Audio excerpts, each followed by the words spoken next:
Hello everybody, it's your boy Ferdlins and welcome back to my channel here, boys and girls. We have a very special controller here for you guys, a controller that I have been looking for a very long time in the market.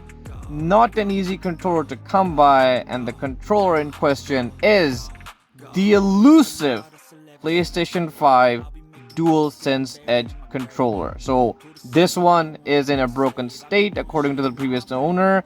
We're gonna go ahead, open it up, take a look and see what the issue is, try and see if we can fix it and salvage this controller for you guys. Now, for any of you who've been following me for some time, you know that I have been looking for this particular controller for quite some time. I got this controller for about $84 Canadian in a broken state. So we're gonna go ahead, open it up, take a look and see what's wrong with it, test it out on the Gamepad tester and see if we can fix whatever's wrong with this beautiful controller. And taking a look inside, oh, look at this, boys. This controller is beautiful. Looks to be in pretty decent condition. Well, some of the rubber pads coming up, but that's okay. We can try and fix that here. That's not an issue. Looking at the case itself, it has a little bit of dirt in it and stuff, but all the components are here. The back paddles, the extra thumbsticks and stuff, so which is good. So we'll go ahead and test the controller out on the Gamepad tester and see what's wrong with it and see if we can fix whatever the issue is with this particular controller. Now, before we go ahead and attach the controller to the Gamepad tester to exactly see what the issue is, according to the previous owner, on this particular controller, the issue that we have is that these two buttons, the R1 and the L1, don't really work the way they're supposed to. According to the previous owner, he was a very rigorous gamer, which, you know, I don't know what that basically means. I'm guessing he was a very hardcore Call of Duty Fortnite fanatic or something. So these buttons, according to him, don't work. So then when we press these buttons right now, yeah, they don't really have the actual tactile sensation that the controller is supposed to have. On these buttons in particular, they're not really pressing. They feel like they're just floating there in the middle. They really don't have that input that they're supposed to particularly have when being pressed down. That feeling of being pressed down, these buttons don't have. So we're gonna go ahead and hook them up to the Gamepad tester. The previous owner said that they still work, but they're just not responding the way they're supposed to. And I have a feeling I know what's wrong with them, but to be honest, up until we open the controller up and see exactly what the issue is, we won't really know for sure. But let's test the controller out, make sure all the other buttons on it work as well as the back pedals and stuff, and go from there. Alrighty, testing the controller out on the Gamepad tester. Looking at the controller right here, obviously there is no stick drift because these controllers have swappable thumbsticks. You can take the whole unit out and swap them out. Not sure if the previous owner did swap them out at any point or not, but yeah, these sticks are working fine. All the other buttons seem to be okay. Let's test out the triggers. Working perfect. And the bumpers. So these buttons are working. So they do notify a input, which is great, but they just don't have the feeling of a button being pressed. Like you graze your finger on them and they're just registering. And that's just weird. There's no feedback on the buttons themselves. We're gonna open up the controller, test out these buttons and see exactly what's wrong with them. I actually have a theory. I believe that these buttons, they usually have this little white membrane in there, which is basically what presses onto the conductive green strip underneath it. I think that particular membrane is the one that is broken in these controllers. I think the previous owner was pressing them too hard, and that is what causing them to be in a state where it's not really pressing in but still registering.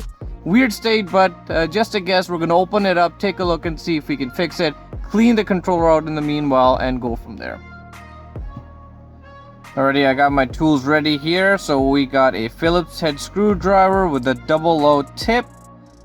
We got 2 spudgers here to make sure we separate the panels, and a pair of tweezers. So let's go ahead and separate the controller out.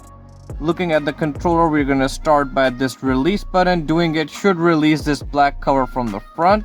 So let's do that. Alrighty, so this comes apart. Very nice. We're gonna put that on the side.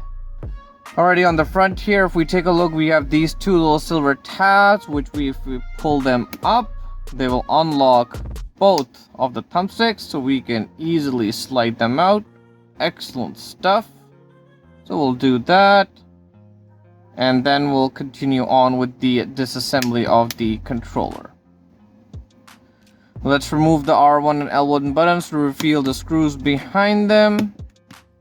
I always like to put my finger above so that the buttons don't fly off of the screen. There we go. Okay, now we're supposed to take the facial trim off, which I feel like if I put a spudger in there, I might be able to get it separated. This part we have to be a little bit careful about because we don't want to break too many hinges or clips, sorry. So we'll just start doing that and separate the controller up. Separating this back cover, unfortunately it is filled with human gooch cells, but we gotta do it. Some little attachments here still. Let's just use our spudger. Now don't worry, you might feel like you're breaking stuff, but that's not it. If you're just careful and not pushing or pulling too hard, you should be just fine. There we go. Oh my god. Oh my god. I hope you guys can see just how filthy it is on the inside. I adjusted the light a little bit so you guys can see. Oh my god, look at how disgustingly bad it is on the inside. Ooh, this is gonna need some serious cleaning, boys and girls.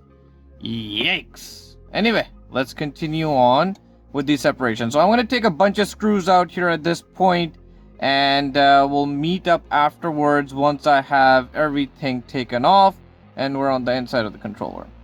Alright folks, the screw situation in this controller is a bit different than from a regular DualSense controller. There is 3 screws that go in right here in the middle. These 3 right here. The 2 screws at the top, they go on the R1 and L1 buttons, so those you gotta remove from there. These 2 silver screws right here at the bottom, and these 2 larger black ones go right here at this point. So these are a lot of screws that you gotta take out. We just took them out here, so we're gonna go ahead and continue on with the disassembly and see if we can reach the trigger modules and see if we can fix those buttons up. Well, color me surprised, discovered there's even more screws to take out. So these 2 screws right here were right underneath this little latch mechanism, which we basically use to release the black cover at the front. So we have to take this latch mechanism off. Make sure you don't lose this tiny little spring. I know because I just lost it like 2 minutes ago and took another 10 minutes trying to find it. So just make sure you don't lose this thing. We're gonna put this to the side, take these 2 screws out, and continue on with the disassembly. Alrighty, all the screws are taken out at this point. We're gonna go ahead and continue on with the disassembly. The controller should come apart fairly easy. Alrighty, it's taken apart here. Not really sure how clearly this would come on the camera, but this thing is full of dust and hair. Obviously, that's just one thing that you observe when you're fixing controllers on a regular basis, is that a lot of these are usually very filthy on the inside, and this one unfortunately is no exception as well. So we'll continue on. The trigger mechanisms are the ones that we are mainly interested in here in this particular controller. Now, if I understand it correctly, obviously this is my very first time taking apart a DualSense Edge controller as well. The way Sony's designed these controllers is to be a bit modular. So if you need to take stuff out separately instead of just removing the entire controller internals, you can do that. In this particular case, the two portions that we're interested in are the two trigger modules right here. They are pretty hefty because they do have the adaptive trigger mechanisms in them as well. But I do see a few screws here on the side, which we'll try and remove and see if that helps us remove these modules out and get to the portion that I think is the main problem here in this particular scenario. But before I do, my god, look at that, guys. I don't even know if this is coming on the camera, but bunch of hairs inside this controller. Anyway, we'll continue on. I usually do clean as I go. That's what I'm gonna do here as well. Blow some air into this, get it cleaned up a little bit, and then start removing components out of the controller. The battery size is disappointingly small, unfortunately, but yeah, let's take it out. Let's remove the battery first, and then we'll go and remove the rest of the stuff. So I'm going to remove these two modules right here. These two attachments are for the triggers, and I'm going to remove two screws and see if that helps us remove this controller. Oh, I see two more extra screws right in here underneath the triggers. So yeah, let's do that and we'll go from there. Okay, so just removed these two screws from here and here, and we should be able to remove this entire module, which we're gonna do right now. Don't yank it out because we do have a ribbon cable underneath it. There we go, we see the ribbon cable.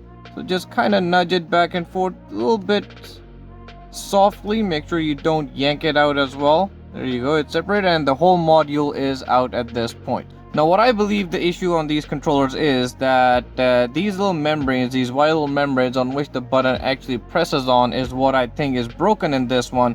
So we'll continue on with the disassembly, remove that from the trigger mechanism and check that out, and then I do have some replacements from some parts controllers which we're gonna try and see if they fit in here. But first, let's take it out and see if it's actually true what I believe to be the issue in this particular controller. Okay, I took apart the trigger assembly and took this membrane out of the front portion, and just as I suspected, if you guys can see, this button membrane is actually broken right here. You can see right through it. It's actually torn apart here. So we're gonna have to source new button membranes here for these controllers. Luckily, I actually already took apart the controller assemblies of a regular DualSense controller, a PS5 DualSense controller, and I took the membranes out of these to put in this. Now, I worked out on a hunch thinking that they're the same membranes here, and that hunch actually paid off, is because both of these are exactly the same. So we're gonna go ahead and put this one in for the